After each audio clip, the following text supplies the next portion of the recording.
recently, very recently actually, a young African-American man named Ralph in Texas reached out to the Tyra Show. And he reached out with a pretty disturbing email. He wrote that he's been called a thief, that he's been called a drug dealer, and even the N-word to his face. And Ralph told us that, as desperate as he is to get away from these hateful words, he cannot get away from them because they're coming from somebody that he shares 4 walls with, his roommate. But Ralph isn't the only one who has someone racist in their life. Check this out. A typical Saturday in New York. We taped different people just going about their business. Working, running errands, spending time with their families. We set up a social experiment. We had people watch the video we shot to see what racial perceptions arise. Don't be afraid, talk freely, tell us what you think, your opinions. So we're gonna take a look at a clip, and then you tell us what you think, all right?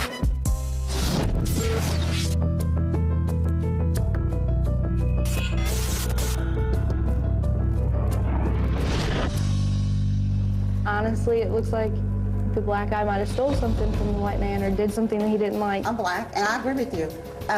That's what it looks like to me. And basically, when you see a white man chasing a black man, I'm sorry. A white man is not going to chase a black man for no reason. How do you know? What? That's racist against your own race. I know what I see, I know what I know. But it's more typical in my experience that a black guy is going to steal from you than a black guy is going to shoot you. What experience is that? Have you ever been gunpoint by a black man? Yes, I have. Really? Yes, personally, I have. When I walk past a black guy, then after I pass him, I make sure I still have my wallet. And that's no joke. This is also coming from a person who also does not have any black friends. I don't have people from my the black people from my hometown don't try to be white people's friends either. All right. If you sit here and because you know we're the crackers, we're the honkies, you know, and that's straight up the truth. That's what you label yourself. No, that's what they label me. If you call me a I'm gonna punch you right in your head. I'm gonna punch your head off. Well, I've done it. You've done it? I've done it to people. Yeah. You wouldn't do it to me? Well, call someone a yes, I have. I'm from Texas. All right. You think about that. We still have Klan meetings within 30 miles from where I'm from. Dallas now. All right. From Arkansas. All right. No.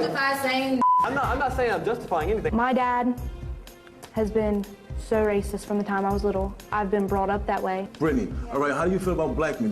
Do you think we're all the same? Kinda, because the only reason why I think that is because I haven't met one that isn't like that. Black guys are cocky. You're cocky? They try to act like players, and most of them, they scare the living daylights out of me. Do I scare you? No, not from the way I was raised. I've always been taught that they can hurt you, you know, like it scares me. I watch my news every night, and it's always some black guy up in Cincinnati shooting somebody else or robbing somebody, and I don't mean to be scared of them, you know? That's my first instinct. Christian, would you say, are you afraid of black people? No. I'm afraid of what they could do, but no.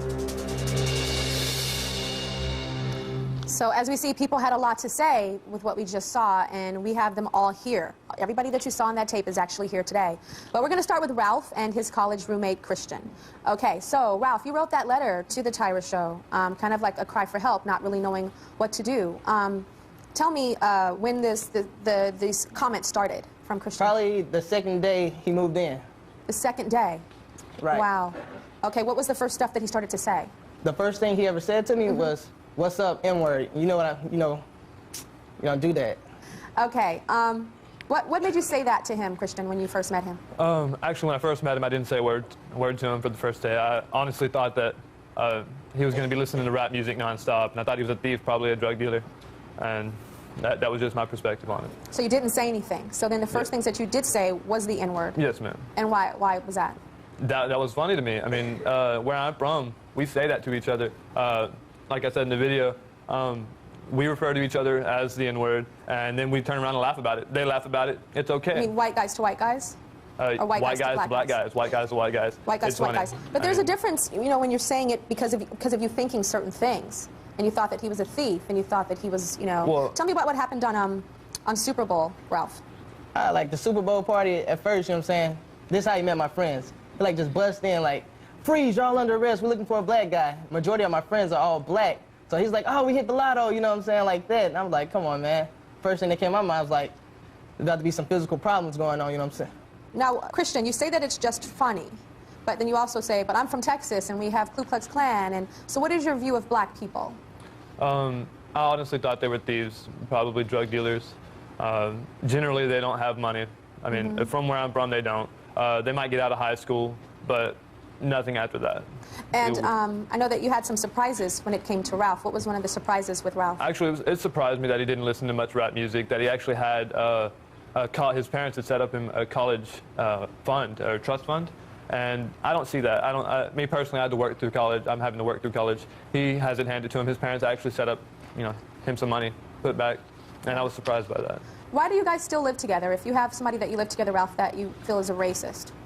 Because probably I was like living there before he was, and then I shouldn't have to be taken out my comfort zone, so he could, you know what I'm saying, no matter where I go, he's still gonna think that way, and no matter where I go, I'm still majority of the time gonna hear it, so I shouldn't have to take myself out of my comfort zone and to break my lease and probably get paired up with somebody who's just as he is. And Christian, why would you stay in a place where you seem not to be comfortable around black people? Well, to be honest, I moved down here with one of my best friends, and he is actually in the same apartment. There's 4 of us in the same apartment, and I didn't feel like I had to leave. I honestly don't care what he thinks.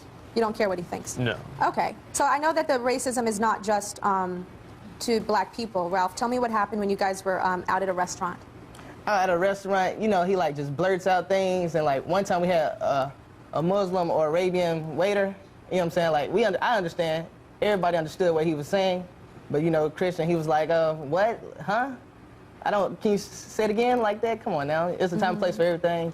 Now, what did your mother have to say about you living with somebody that says the N-word to you and says these racist things to you? What did your mother have to say about you living with somebody? Well, my mother, she actually offered to break my lease. She offered to pay for me to leave and all that, but I told her I shouldn't have to do that. Okay. I know someone has a comment for Christian. You can come on down. What do you have to say?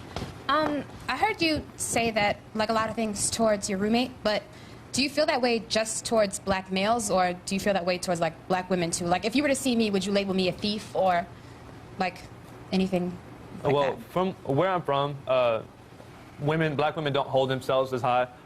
Generally, ghetto women. I don't know if you know what I'm talking about, but if you were to hold yourself as in stature of Tyra Banks, business suits, but no, generally yes, drug dealer or wife or girlfriend to a drug dealer, probably a lot of kids. You know what's so funny, Christian? If I close my eyes, I would think that you were black. There's something about the tone of your voice and the bass and the baritone, because black is not just slang. There's features. We have certain physical features as well as vocal cords. I know that sounds really strange, but when I close my eyes, I hear a black man. I know that you're probably like, oh Lord, but I do. What does that make you feel like with me saying that? Let me close my eyes while you say it. Makes me feel like I need to change, honestly. But I don't know. It's kind of discriminating to me right now. Makes you angry? Yes. So saying the N-word and all that other stuff is not so bad, but when I close my eyes, I hear a black guy, that's bad? To me, yes. We'll be right back. It's crazy, man. Tyra Show received letters and emails and phone calls from people who want help changing someone in their life who they say is racist. A social experiment was set up to find just how negative their beliefs really are. Check it out. Our group watched 3 different dating scenarios. I think interracial dating is disgusting. Honestly, it turns my stomach. I would never date a black woman, not because of your skin tone, just because it's the way I was raised. And you got to think about what the kid's going to be going through. I wouldn't want my kid to go through what y'all go through. No. I would not want that. Exactly what you do to them. It could stop with you. It could stop with you. A lot of typical stereotypes came up right away. It's sexually derived. Because stereotypically, black guys are bigger. It's a sexual thing to me. I'm gonna go ahead and just say it. Mandingo. Yeah, the black man is the strong mandingo. I think white girls that go out with black guys are sluts. I don't know, but it comes off as she's slutty. The Asian woman is just a fetish, exotic thing. It's a fetish. It's a sex with an Asian woman. I used to have my friends who come to me and be like, yo, your cousin's hot. And I'm like, got me a little bit of yellow fever. I think Asian women are similar to black men. I feel that a lot of Asian women sell out in their Asian community just like the black men sell out in their community. He has issues within himself, and he gets a white trophy on his arm just for show. But when it came to a white man with a black woman, Latrice felt quite differently. Black women are educated. They want a strong man. Basically, we're on the same level. We have the same goals. And the group was quick to call her on it. The woman can sell out trophies. You probably knew you could be dating a white man because you want to get somewhere. But it's going to be love. It's going to be love. Why is it love for you and not love for him? I don't understand. It's fake and it's not for show. No, this is different. Hold on, question. Have you been with a white man? I've dated one. You a sellout, man. No, you a sellout. Oh my gosh. Oh my gosh, that got heated. Okay, Latrice. Okay, so tell me, there's like a lot of passion there. Tell me where that comes from. I know that when you were in high school back in Arkansas, tell me what happened with Black Eye that you were dating there. Well, this guy I really liked. I thought he really liked me. We went out to the movies. We really clicked really good. The next day, went back to school. He was all hugged up with a Mexican girl. And I just went up to him, and he acted like nothing ever happened. So he was infatuated with Mexican and white girls. So it seemed like it was all a fake. Wow, so what if your daughter brought home a white man or a Mexican man? You know what? If it's love and not for show, I'm okay with it.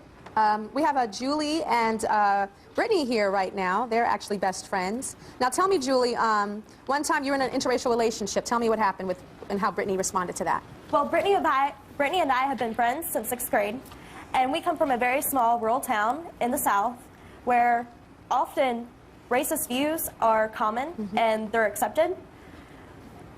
And one day I decided that I was going to date a Latino. Well, she found out about it during school, and she came up to me in the lunchroom, and she got in my face and said, "Who are you dating?" And I told her, and she looked at me and said, "You're dating a Mexican?" Brittany, what's that about? I don't think that it's right that she dated a Mexican. I wasn't brought up that way. I come from a Christian family. I'm told that you're not supposed to date outside your race. Wait, slow down. Sorry. Wait, no. I just got real confused for a second. Okay, you said you come from a Christian family. Yeah. So say that again and slow down so I can understand. I'm told that you're not supposed to date outside your race. Like, that's how I was brought up. Because of Christianity? Explain that. Well, my grandparents and my parents have told me not only once, like a lot of times, that it's in the Bible that you're not supposed to date outside your race. Like, wow. I know it sounds stupid, but that's what they tell me. I'd love to see that passage. Okay. Well, what are you gonna do?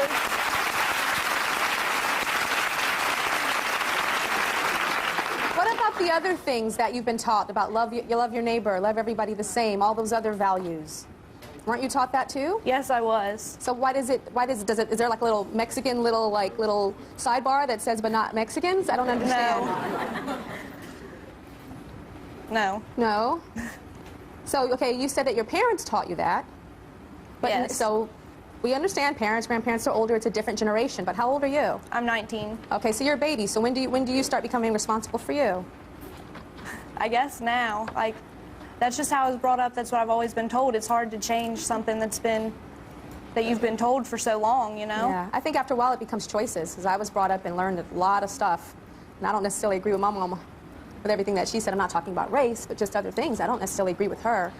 You know, like I reached a point in my life where I started thinking, you know, on my own and making my own decisions. And you're 19 and you have time to do that. You're still very young. Kalisha was also in the group, and she got emotional during the interracial dating conversation. Check this out. Looked at the tape. It's like a dream to me. I'm sorry. It's okay. I know it's okay. Nobody seems to understand how hard it is. How hard it is for a black woman sometimes. It's hard for a black woman. It's hard for a black woman. Okay. It's okay. Okay. I'm educated. I was always raised to be able to take care of myself, because if a black man didn't want me, then I would have to still be able to raise my kids or take care of myself. So that's how I was raised. But what hurts so much is that even after accomplishing all of this, black men don't want me, white men don't want me, Asian men don't want me, Latin men don't want me, and it's so discouraging, because at the end of the day, I hear everything that you guys just said, these stereotypes. I'm loud, I'm aggressive, I'm gonna beat my man up or whatever, and that's just not the case. Wow, that was so painful and so unexpected. I didn't expect that to happen. Where's that coming from? I think it was because kind of right after we saw that part, you know, we all kind of started talking about it, and I heard things come in at the table like I would never date a black woman ever, and you know, I wouldn't want the color, and I wouldn't want my kids, and all of that is very hard. And even to watch this tape right now, it put me right back in that moment. Do you not feel attractive? I feel attractive, and I love myself every day. I look in the mirror and I think my color is wonderful. I think it's unique. I love it,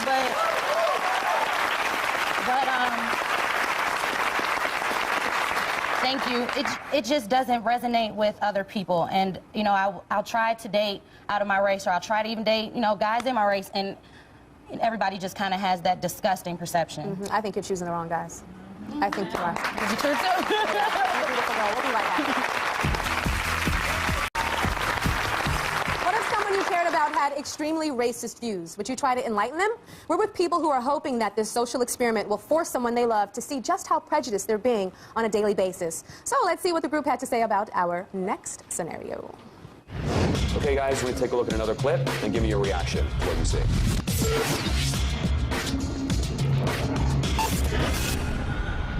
I worked for the airlines for 8 years, and even before that, I'm always conscious of someone looking strange with a box. Someone as a Muslim? That's true. Do you presume that he is Muslim? Because I can tell you right now that's a Sikh, not a Muslim. But I don't understand the difference. I think all of you are Arabic. All of you are Muslim. And that's a huge misconception. But either way, he has a box and he's looking around. I personally think he's carrying a bomb and he might be planting it somewhere. I agree. Ever since 9/11 and everything, that's the first thing that pops in your head. I speak Arabic. I was born there in Syria for 19 years. I've been an Arab person. Honestly, I think if the police see anyone walking around like that, they should automatically stop them, question them. I'm sorry, does your mother wear the headscarf? No. Okay, well, I won't I'm go out sure. in public like that. Why? I told my mom, if you want to go outside with me, just dress normal. It hurts me. After September 11th, the things that I've gone through, I have been spit on. I've had, moments where not even children. I'm talking about someone in his 30s pull my scarf off my head. I was there since I was 2 years old. I would just want to be American. If I had to fight a war, I'd fight an American war. You don't understand what it's like to wait for my sister to come home from school crying and, blood on her face. This is not fair. I can't even explain what would go through your mind if I was to go up to someone black and be like, you're a Flat out, I'm appalled, I'm upset, my heart is racing because the only threat I see here at this table is pure ignorance. That's all I see. So, Rami, would you say you're embarrassed? I wouldn't say embarrassed. I would say honestly disgusted. That's what I would say. So right now, sitting in front of me, you're disgusted? After September 11, I'm completely disgusted by the actions of my people. Okay, joining me now is Rami, who you saw on the tape, and his best friend, Natalie. So, Natalie, Rami was saying a lot of harsh things in that tape, but you've experienced it firsthand as his friend. Like, tell me, if you guys are, like, walking down the street and you see someone in, like, a Muslim garb, tell me what he does. Well, he'll pull me across the street, even if traffic is coming. The opposite side of the street? Yeah. And if I won't cross the street, he'll curse at them, call them terrorists, or curse at me. Really? And then tell me what happens on the train.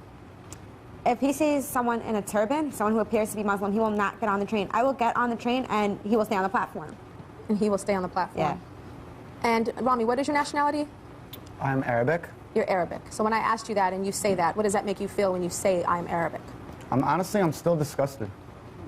Because of everything that I hear from overseas that's going on. There's only beheadings, people taking hostages, violence. There's nothing good coming out from my own people overseas.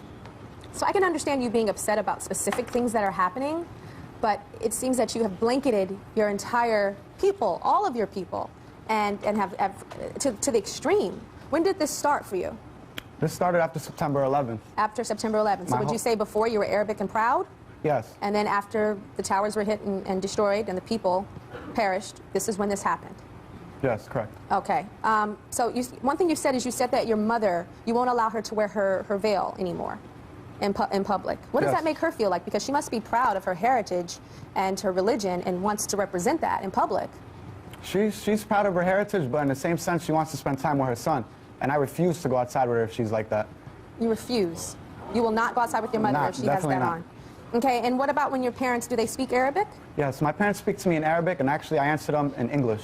You answer them in English. You refuse. What about dating? So when you date somebody, you know, you're starting to get to know somebody, and a guy like you, your race could be like a lot of different things. So I'm sure you get around to this. So what's your nationality? What do you say?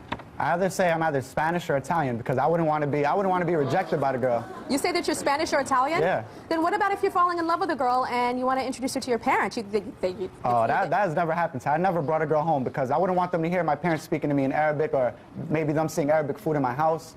So, and also my ID, I never showed a girl my ID. They don't know my last name because I have like 10 letters in my last name. So what would you think, honestly, like if a female and they see something like that? You'd be appalled. You wouldn't want to speak to me. You think the girls would not want to speak to you if they knew that you had an Arabic last name? You ever heard of post-traumatic stress? You heard of that before?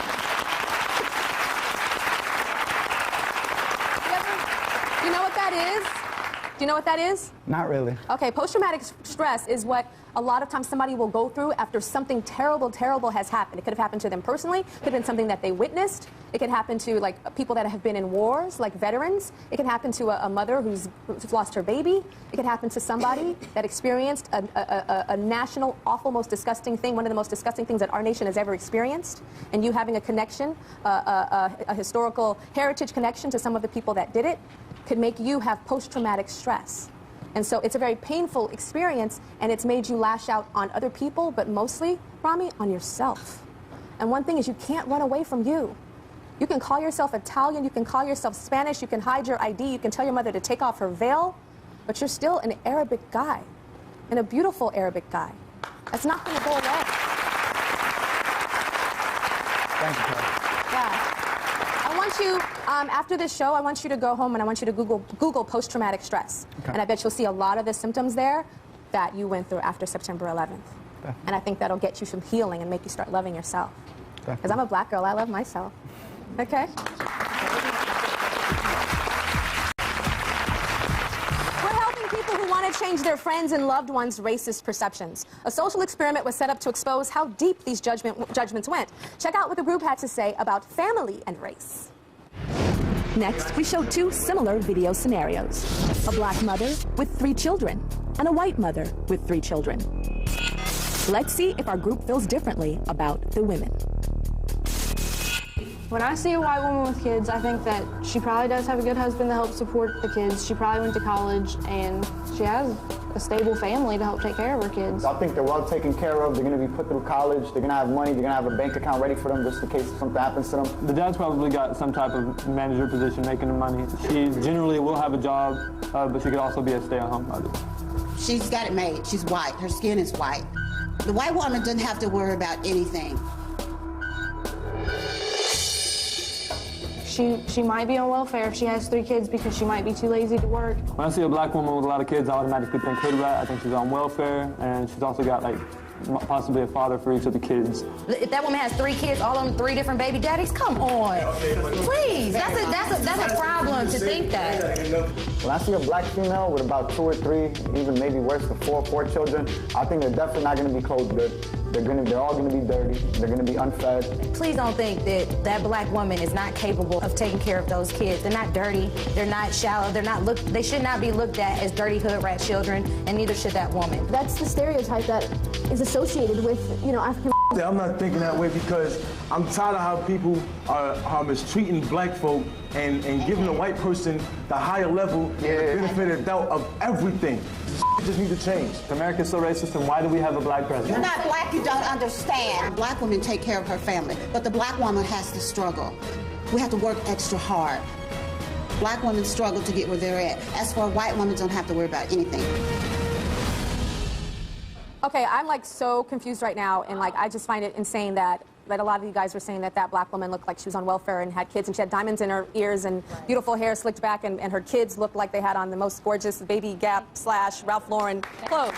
So I am like, that is crazy to me.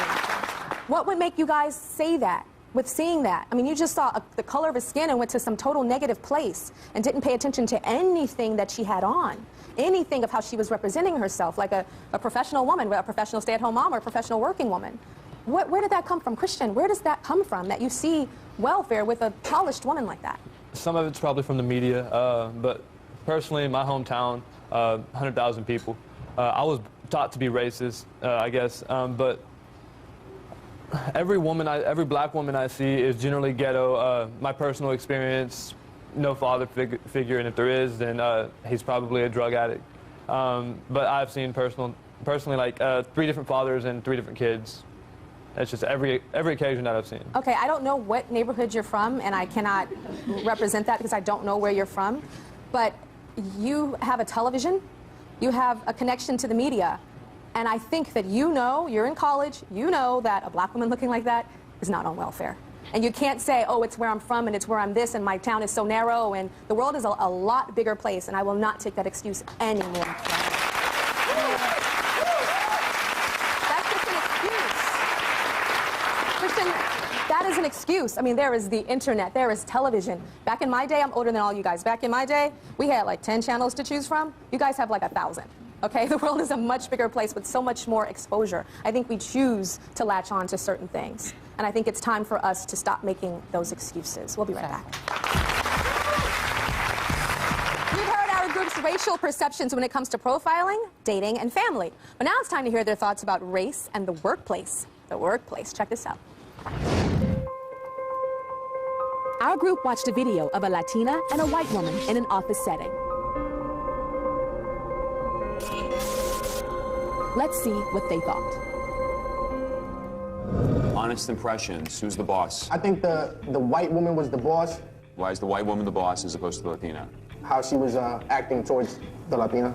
Acting like she was higher or more important than her. I think the white woman's probably the boss because she's white.